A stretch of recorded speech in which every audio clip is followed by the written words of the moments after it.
Hola, muy buenos días para todos. Damos gracias a Dios por este nuevo día, por la lluvia que nos ha regalado para los que estamos aquí en el sur de Bogotá.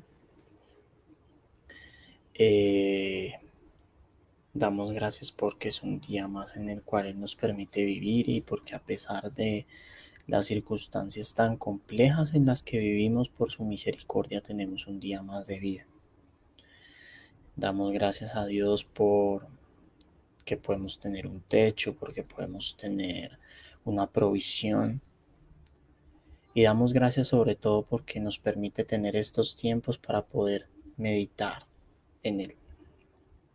Vamos a orar y a darle gracias a nuestro Dios en esta mañana.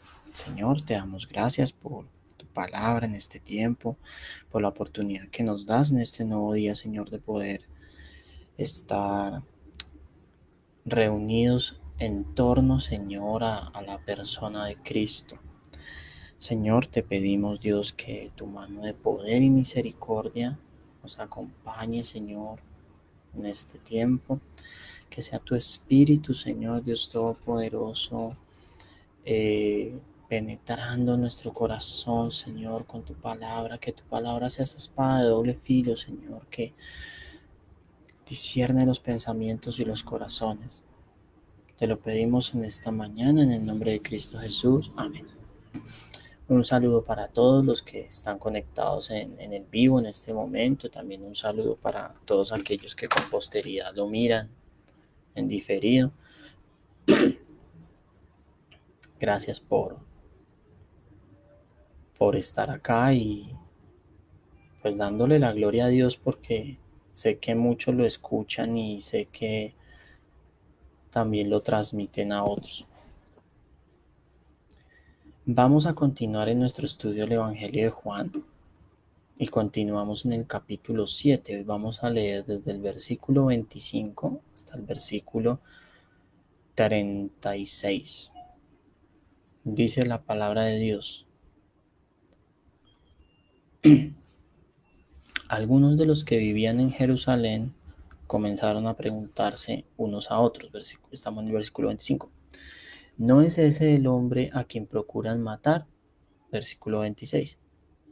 Sí, sin embargo, está aquí hablando en público y nadie le dice nada. ¿Será que nuestros líderes ahora creen que es el Mesías? Pero ¿cómo podría hacerlo? Nosotros sabemos que de dónde proviene este hombre. Cuando venga el Mesías, sencillamente aparecerá y nadie sabrá de dónde proviene. Mientras Jesús enseñaba en el templo, exclamó: Es cierto, ustedes me conocen y saben de dónde provengo. Pero no estoy aquí por mi propia cuenta. El que me envió es veraz, y ustedes no lo conocen, pero yo sí lo conozco porque provengo de él y él me envió a ustedes. Entonces los líderes trataron de arrestarlo, pero nadie le puso las manos encima, porque aún no había llegado su momento. De las multitudes presentes en el templo, muchos creyeron en él. Después de todo, decían: ¿acaso esperan que el Mesías haga más señales milagrosas que las que hizo este hombre? Cuando los fariseos se enteraron de lo que las multitudes andaban murmurando, ellos y los principales sacerdotes enviaron guardias del templo para arrestar a Jesús. Entonces Jesús les dijo: voy a estar con ustedes solo un poco más de tiempo, luego volveré al que me envió. Ustedes me buscarán, pero no me encontrarán, y no pueden ir a donde voy yo. Desconcertados por esas palabras, los líderes judíos se preguntaban: ¿a dónde pensará ir? ¿Estará pensando salir del país e ir a los judíos dispersos en otras tierras? Tal vez hasta les enseñe a los griegos. ¿A qué se refiere cuando dice me buscarán pero no me encontrarán? ¿Y no pueden ir a donde yo voy?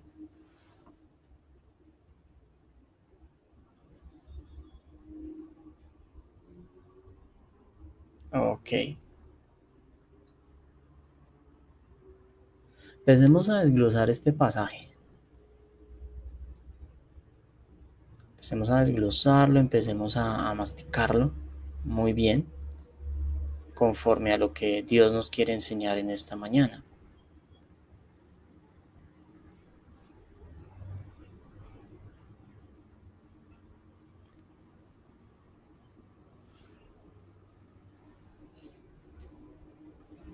Y dice el versículo 25, algunos de los que vivían en Jerusalén comenzaron a preguntarse unos a otros, ¿no es ese el hombre a quien procuran matar?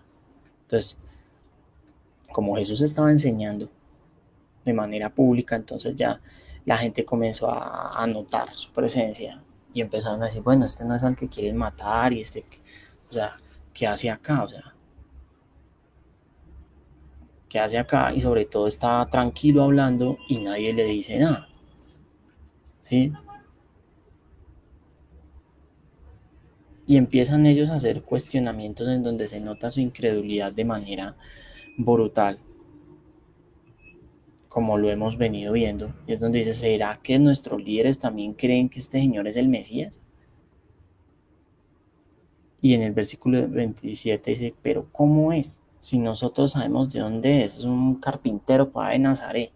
O sea, y ellos tenían una creencia y hace parte de sus creencias que el Mesías va a aparecer de repente, como de la nada. Nadie sabe de dónde apareció, va a decir, yo soy el Mesías.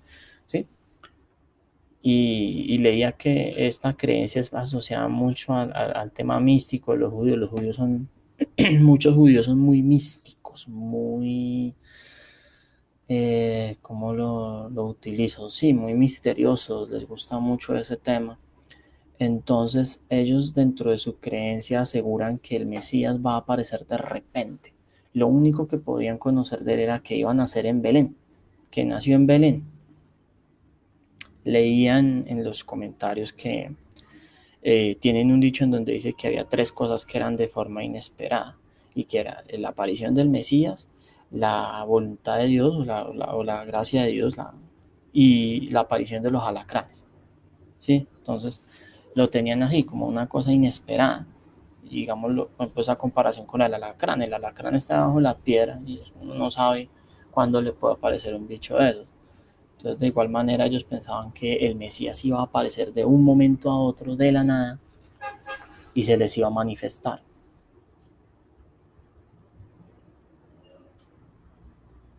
También leía una anécdota que contaba acerca de Justino Mártir, un padre de la iglesia, en donde un día entablando una conversación con un judío y hablándole acerca de Jesús, del Mesías, decía, mire, el judío le decía a Justino Mártir, le decía, mire, aunque el Mesías apareciera, aunque aparecieran, o sea, estuviera presente en estos tiempos, él ni siquiera sabría que es el Mesías, sino que tendría que llegar alguien y decirle, usted es el Mesías y está encaminado para tal cosa. Así eran de cerrados los judíos, que pensaban incluso que ni el mismo Mesías iba a saber de su propia existencia hasta que alguien se lo manifestara y lo encaminara a lo que tenía que hacer. Entonces estas personas tenían esa concepción y claro, decían, ¿cómo va a ser el Mesías si nosotros tenemos en nuestra mente y nos han enseñado que el Mesías va a aparecer de la nada? Y sabemos quién es, sabemos que es de Nazaret, que es carpintero, es el hijo del carpintero, conocemos a su mamá, conocemos a sus hermanos, a sus hermanas, entonces, ¿qué? O sea, ¿con qué autoridad viene a hablar? ¿Cierto?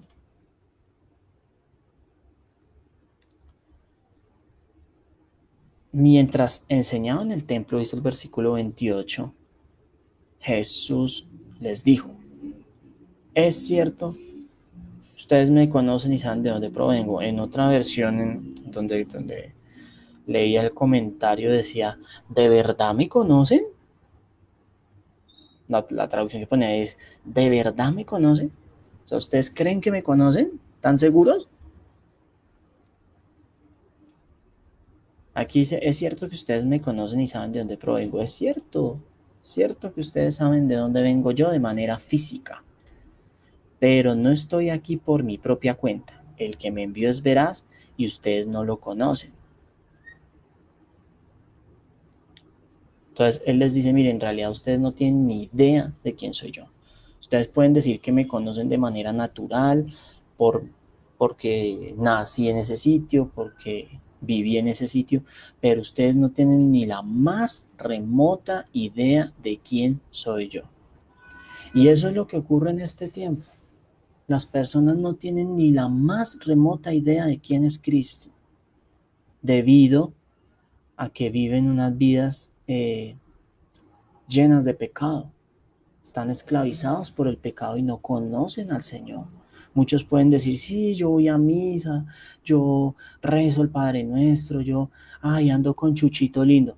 Ni siquiera lo conocen porque ni siquiera saben dirigirse a Él. Jesús no es Chuchito, Jesús es Dios.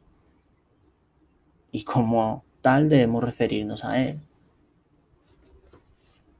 La gente ni siquiera conoce o tiene idea de quién realmente es Jesús, de cuál fue su misión, de quién le envió, cuál fue el propósito de que viniera a esta tierra, que era traer salvación a todo aquel que en él cree, salvación de que de la ira de Dios, del justo juicio de Dios sobre todos los pecadores, sobre todos aquellos que rechazan su voluntad, rechazan sus mandamientos.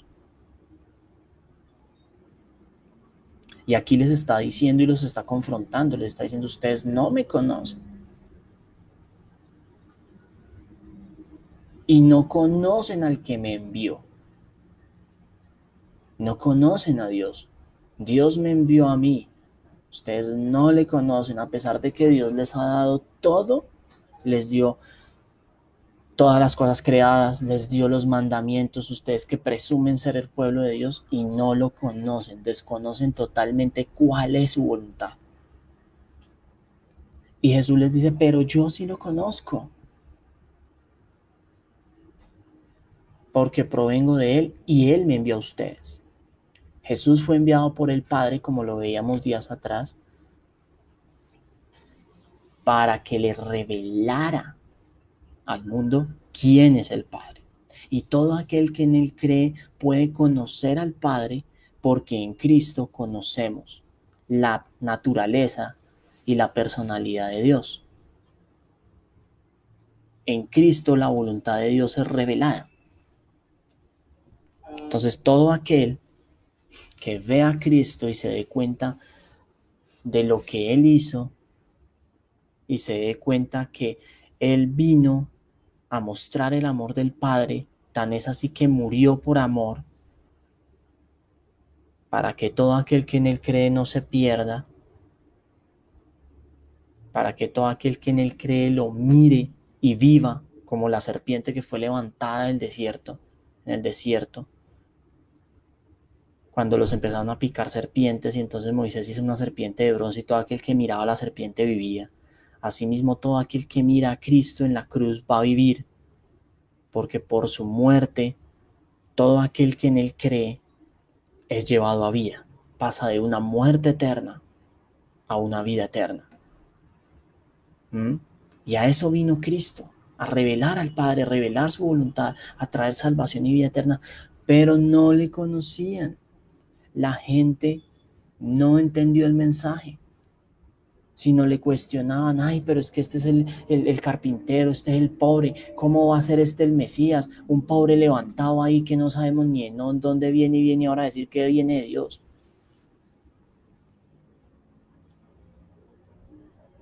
Pero Jesús valientemente se levantó a mostrar quién era Él y adicionalmente a revelar que Él había venido del Padre.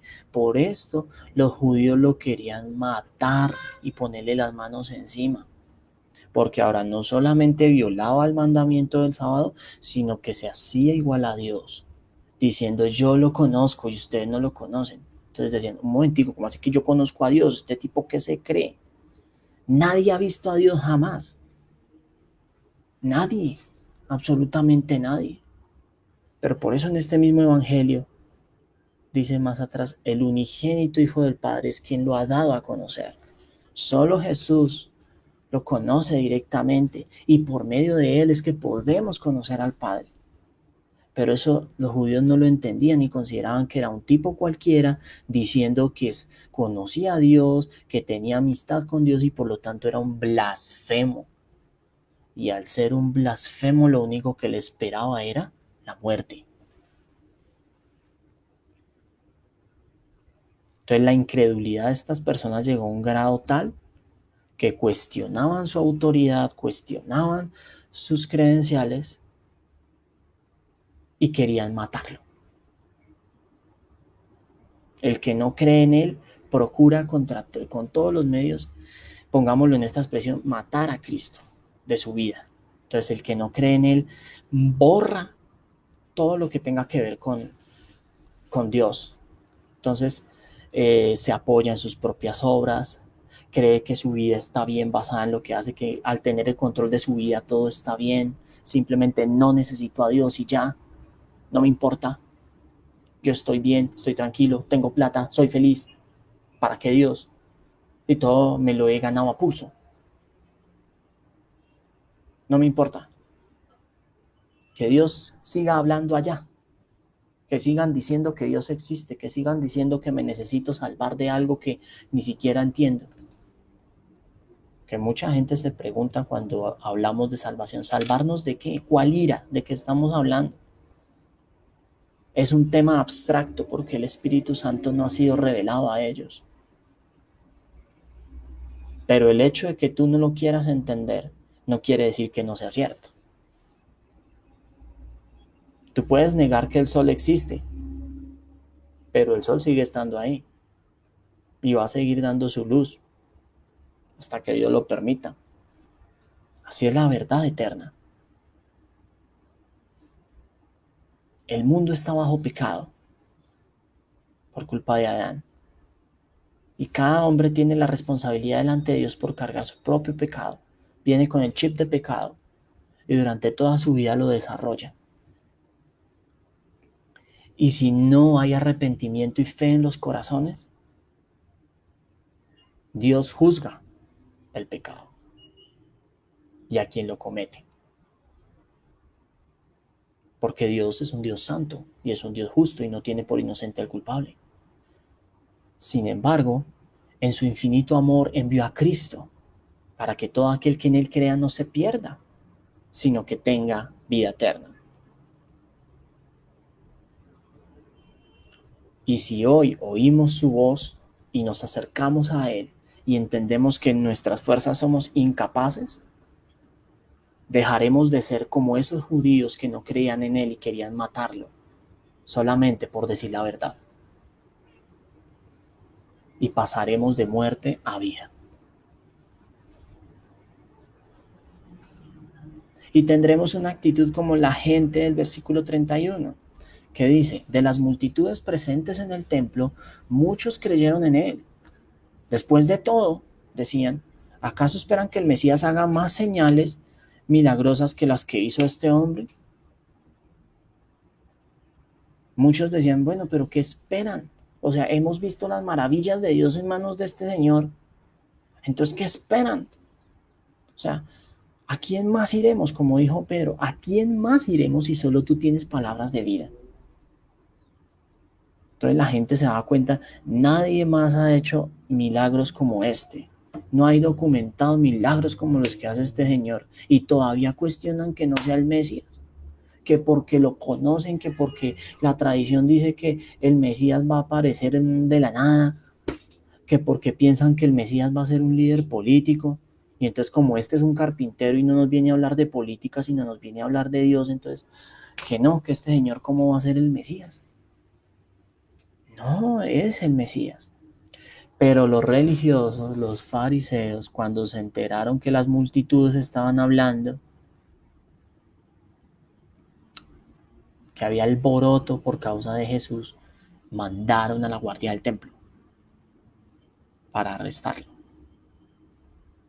Y Jesús valientemente, Jesús era un tipo valiente, Jesús era un tipo con coraje. Yo en esta mañana, y creo que varias veces lo he dicho, quiero que amigos oyentes y espectadores que nos ven, quiero que se quiten de la cabeza la imagen que nos ha vendido la tradición acerca de Jesús. La tradición a través del arte nos ha vendido a un Jesús débil, a un Jesús así, con el rostro carilavado y todo, como, ay, no, blanquito, delicadito, como noblecito, ay, no. Jesús era un tipo valiente, Jesús tuvo que haber sido un tipo, pongámoslo en un término rústico, porque era un carpintero. Entonces tuvo que haber sido un tipo fuerte, un tipo grande, un tipo, y como todos los judíos, o sea, como judío de esa época, entonces Puede que de pronto por, por descendencia haya sido rubio, pero tuvo que haber sido un rubio trigueño, o sea, no un rubio blanco, blanco, así, ojiazul, pues tuvo que haber sido trigueñito, porque las condiciones allá son condiciones de calor y más en esa época que esa gente andaba al sol y al agua, ¿sí? Allá cuál sombrilla, allá cuáles zapatos, ¿cierto? Entonces, Jesús era un tipo valiente y Jesús era un tipo fuerte, y la tradición nos ha vendido un Jesús diferente, que no tiene nada que ver con el Cristo de la Biblia. Y como, digamos, como anécdota, digamos, para este paréntesis, acerca de la imagen de Jesús, es una historia que leí ayer, acerca del cuadro de la Última Cena. El modelo de la Última Cena fue un hijo de un noble. Entonces, cuando pintaron la Última Cena, hicieron a Jesús con la figura de este señor. ¿Tá? ¿Listo? Lo pintaron y sí, Jesús, ay, todo bonito y tal. Hizo todos los cuadros, hizo todos los demás discípulos y le faltaba Judas. Entonces, Judas dijo el pintor, bueno, me voy a buscar al más feo, al que tenga más cara de ampona, así pues, mejor dicho, una cara bien paila, y que se le vea como la maldad en el rostro para diferenciarlo de los demás. Y se fue para los suburbios a buscarlo. Y encontró a uno que, mejor dicho, ese dijo, este es el hombre. Este tiene el rostro que yo necesito, un rostro donde refleja la maldad, donde refleja la condición desechable, pues. Y lo pintó. Entonces, el modelo llegó y le dijo, usted ya me ha pintado. Gracias por pintarme otra vez. El pintor quedó, ¿cómo así que yo lo había pintado? Sí, usted ya me había pintado. ¿Se acuerda cuando pintó a Jesús? Yo era el modelo. ¿Ve? A lo que nos lleva la distorsión. El mismo hombre fue Judas y Jesús. Jesús y Judas. Y a causa de su pecado ese hombre estaba en una condición terrible después de que lo pintara, de que era un noble, bello, hermoso. Y estaba por allá después en las calles, sometido a los vicios, etc. Bueno, este era un paréntesis para mostrarle acerca de la imagen de Jesús, que es una imagen que nos han vendido falsa. Jesús era un hombre fuerte, un hombre valiente, y era capaz de enfrentarse a las autoridades de una manera no solo valiente, sino también con convicción y con argumentos. Entonces, cuando vinieron los guardias del templo, Jesús no salió a esconderse, sino llegó y les dijo simplemente, voy a estar con ustedes un poco más de tiempo. Luego volveré al que me envió. Ustedes me buscarán, pero no me encontrarán. Y no pueden ir a donde yo voy. Entonces, los líderes judíos quedaron como locos diciendo, bueno, este man, ¿qué es lo que quiere decir? O sea, ¿será que es que se va a ir? ¿Va a huir? Se va a ir lejos de acá, de Judea, va a salir, se va a ir por mar, va a ir a buscar a los otros judíos de que están en otro lado, se va a ir para Grecia, se va a ir para Roma. ¿Para dónde va a ir este man? Que dice que no va a estar a nuestro alcance. Eso era lo que ellos entendían, pensaban que Jesús iba a huir, iba a irse de Judea, de Israel. Pero Jesús les estaba mostrando la esencia de su ministerio. Les estaba resumiendo lo que los profetas habían dicho acerca del Mesías, que era necesario que viniera, luego muriera y después regresara al Padre. Lo que le había mostrado a través de los salmos y a través de los profetas, y se lo estaba condensando así chiquito. Les dijo, yo voy a estar un poquito más aquí y después voy a regresar de donde vine. Ya, voy a regresar al cielo. Voy a regresar a quien me envió. El Padre me envió para manifestar su voluntad, para revelar su salvación, para revelar el Evangelio, para que ustedes se arrepientan y crean en mí y crean que yo soy la provisión para salvación, así como en la Pascua el Cordero fue la provisión para que a través de su sangre sus antepasados no fueran tocados por el ángel destructor. Así como en la Pascua pasó eso, yo soy el Cordero Pascual para toda la humanidad. Eso era lo que les estaba diciendo. Yo vine un poco de tiempo, quiero que crean en mí, pero es necesario que se cumpla la escritura, lo que dice acerca de mí, y después me voy y ya no me van a poder encontrar. Ya cuando quieran buscarme, quieran decir, ay, sí, yo creo en ti, no me van a encontrar. Se lo decía directamente a los judíos. Cuando ustedes ya quieran decir, no, es que ya creemos en ti, yo no voy a estar ahí. Yo no voy a estar ahí. Cuando me lo quieran decir directamente, no voy a estar ahí. Por eso, amigo, amiga, este es el tiempo, porque va a haber un tiempo en el cual ya no va a haber más oportunidad. El Señor es lento para la ira y grande misericordia, y a causa de su evangelio, a causa de Cristo, es que todavía no hemos sido consumidos y que todavía está la puerta abierta para que tú y yo corramos a Él. Este es el tiempo del llamado. Hoy, ahora, con o sin coronavirus. Este coronavirus ha sido una oportunidad preciosa para poder meditar en Cristo. Y es una oportunidad que Dios nos ha dado. Pero aún si no estuviera el coronavirus, es el tiempo. Porque la oferta de salvación todavía está hoy. Va a llegar un día en donde esa oferta se va a agotar. Porque la copa de la ira de Dios ya va a estar llena. Y Él va a derramar su juicio sobre la humanidad. Pero mientras tanto, mientras se completa el número de aquellos que van a ser salvos para su gloria, el Señor tiene misericordia y hace el llamado extensivo para que todos vengan. Él quiere que sean salvos y Él hace el llamado. Ya los que no quieren van a tener su propia responsabilidad cuando Dios cierre la compuerta. No esperes a decir, no, sí, eso más tarde, luego. Eso no hay afán. Yo estoy joven todavía. Eso no hay afán. Cuando ya esté a punto de morirme, le digo a Dios que sí y ya. No, porque eso no es de tu propia voluntad. Si Dios te llega a llevar hoy, querido joven, querido hombre o mujer que te sientes en la plenitud de tu vigor, llega y dice, como dice la escritura, necio, necio. Hoy vienen por tu alma y ¿qué? ¿Y qué? Tú no tienes comprada la vida, amigo. No tenemos comprada esta vida. Por eso es el tiempo. Hoy es el tiempo.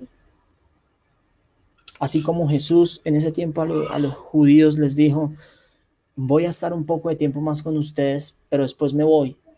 Y después me van a buscar y no me van a encontrar. ¿Sí? Van a querer que yo les hable directamente, así como estoy físicamente, y no me van a encontrar. Y no van a creer. No me creen ahorita y después cuando quieran creerme, yo no voy a estar aquí con ustedes. Y van a decir, ay, hombre, qué pesar. Así Jesús en este tiempo nos llama a nosotros. Estamos en un tiempo en el cual Cristo se manifiesta a las personas a través de su palabra. Muchas personas compartiendo la palabra de una palabra sana, porque hay de todo. Pero hay muchas personas en todo el mundo, en todos los lugares de la tierra compartiendo la palabra. Y todavía falta mucha gente por escuchar esta palabra. Pero cuando la palabra sea escuchada en todo el mundo y muchos ya lleguen a Cristo, va a haber un tiempo en el cual Dios va a decir, corte. Es el momento de manifestar mi ira sobre el pecado. Es a lo que en términos castizos llamaríamos el fin del mundo. Ahí en ese momento ya no habrá lugar a decir, ay, sí, quiero buscar a Dios. No. Pero para ponerlo un poco más en contexto, más real, más cercano. Porque si yo le digo el fin del mundo, está diciendo, ay, pero todavía falta no sé cuánto. El fin de tu mundo puede ser hoy.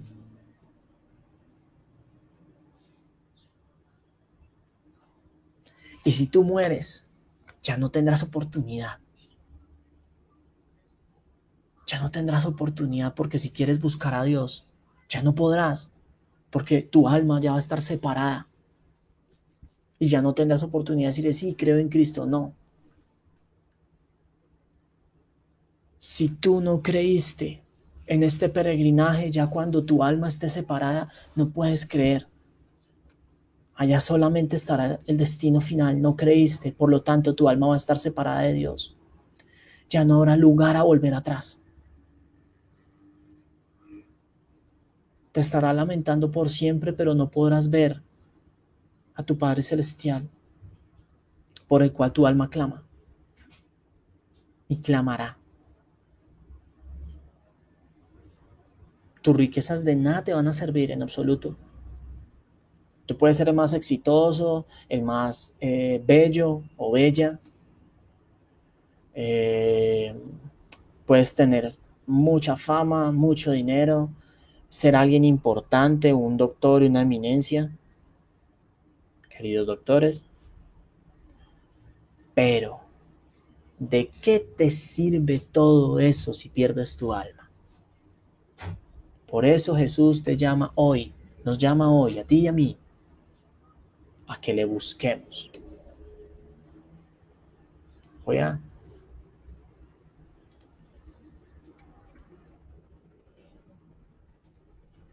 leerles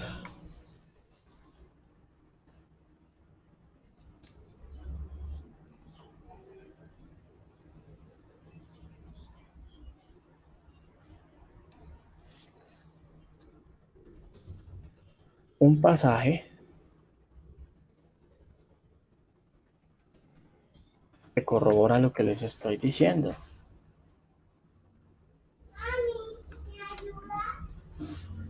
Lo estoy buscando acá que se me perdió.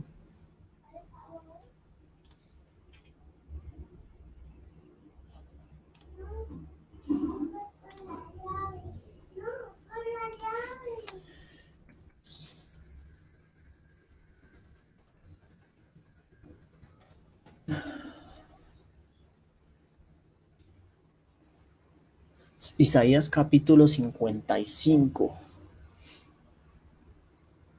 Y mire lo que dice, y esto lo dijo un profeta 700 años antes de Cristo.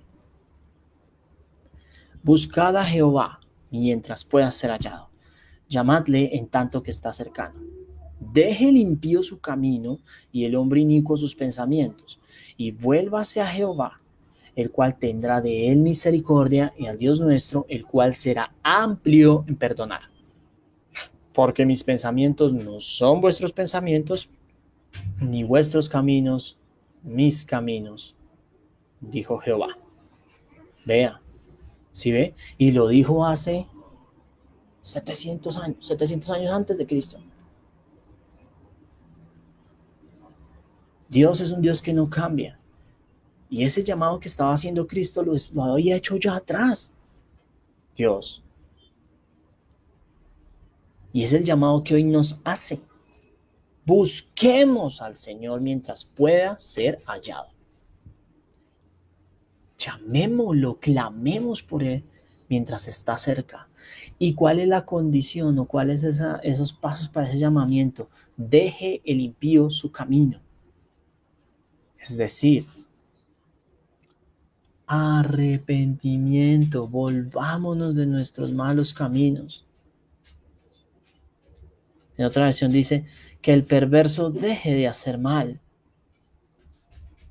que dejemos nuestros malos pensamientos, nuestras malas actitudes, que nos duela de verdad y veamos al Señor en su trono, en un trono de santidad y justicia, y reconozcamos que no podemos acercarnos a Él por nuestros propios medios y que nuestra maldad ha sido tan grande que ese Dios va a derramar su juicio sobre nosotros si no nos arrepentimos.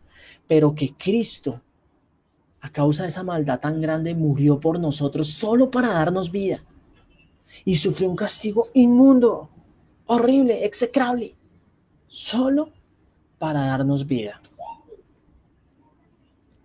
Ahí el Señor tiene compasión. Por eso Él llama. Por lo tanto, busquémoslo mientras pueda ser hallado. Como colofón final de este pasaje, una aseveración errada resultó siendo una profecía, que es lo que vemos desde el versículo 35, donde ellos dicen desconcertados, dicen, bueno, este tipo va a huir, va a salir corriendo, se va a ir para donde los griegos a predicarles. Jesús no hizo así de manera física. Él no huyó de ellos, sino que cumplió la voluntad del Padre, presentándose como sacrificio por los pecados de su pueblo. Pero su espíritu y su mensaje a través de sus discípulos sí corrió hacia los gentiles, hacia nosotros. Gentiles, llámese los no judíos. En el mundo antiguo pues eran los griegos, los romanos, los pueblos no judíos. En la actualidad seríamos nosotros, los que no somos de la nación de Israel. Somos los gentiles. Y Jesús abrió la oferta para todos. Y se fue. El evangelio se fue de los judíos y fue dado a los gentiles, a ti y a mí. Ellos dejaron escapar esa oportunidad en donde Dios estaba mostrando a su pueblo físico, a la nación de Israel,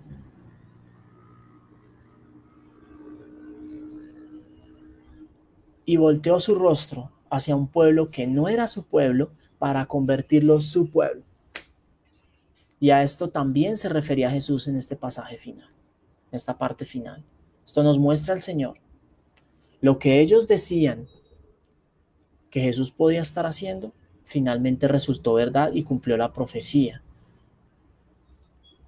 en donde dice que pueblo que no le buscaba recibió la misericordia. Por eso busquémosle busquémoslo mientras pueda ser hallado. Ese es el llamado del Señor en esta llamada. Él es el Mesías, Él es el Cristo revelado. Él es quien revela la salvación de Dios y la misericordia de Dios, que nosotros, siendo pecadores, siendo impíos, rebeldes contra Dios, no queriendo saber nada de Dios, Él, sin embargo, murió por todos los pecados, para salvación de todo aquel que en Él cree. Si en esta mañana la palabra cala en tu corazón, el Espíritu Santo vendrá y traerá convicción de pecado, justicia y juicio en nuestras vidas. Y esa palabra germinará para que tú puedas decir, ¿qué hago para ser salvo? He sido una persona alejada de Dios. He sido una persona que no he glorificado a Dios en mi vida. Quiero escapar de ese juicio venidero. Quiero poder disfrutar de esa vida eterna. Quiero poder vivir cerca de Dios, en los brazos de mi Padre. ¿Qué debo hacer para ser salvo? ¿Qué debo hacer para escapar de ese castigo y esa condenación eterna de poder no ver a Dios nunca más y estar sufriendo con dolor profundo y tormento por saber que no puedo estar con el amado de mi alma, con el único anhelo que mi alma tendrá cuando muera? ¿Qué debo hacer?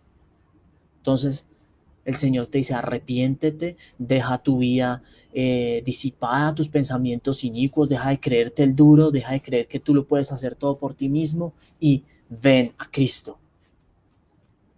Cristo trae la salvación y la vida eterna porque vivió lo que tú debías vivir, murió como tú debías morir, siendo justo, siendo inocente, para que tú tengas derecho a vivir una vida junto a mí, a caminar en una relación correcta conmigo, para que seas liberado del pecado y puedas verme a mí y caminar en las obras que yo he preparado. Eso es lo que te dice el Señor en esta mañana. Oremos. Gracias, Señor, por este tiempo. Gracias por tu palabra. Te pedimos, Señor, en el nombre de Jesús, que tu poder sea en nuestras vidas, que tu espíritu traspase nuestro corazón, que esta palabra sea como una espada de doble filo y que discierna los corazones y haya convicción de pecado, justicia y juicio. Y sea traída fe para que todo aquel que en él crea no se pierda, sino que tenga vida eterna. Señor, te damos gracias en el nombre de Jesús.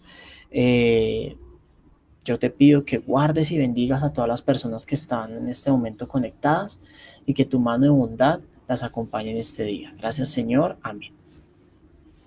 Bueno, muchas gracias a todos. Dios los bendiga. Despidámonos de toda esa gente que nos ve allá, papi. Chao. Chao. Bendiciones. Hasta mañana. Chao. Dios los bendiga.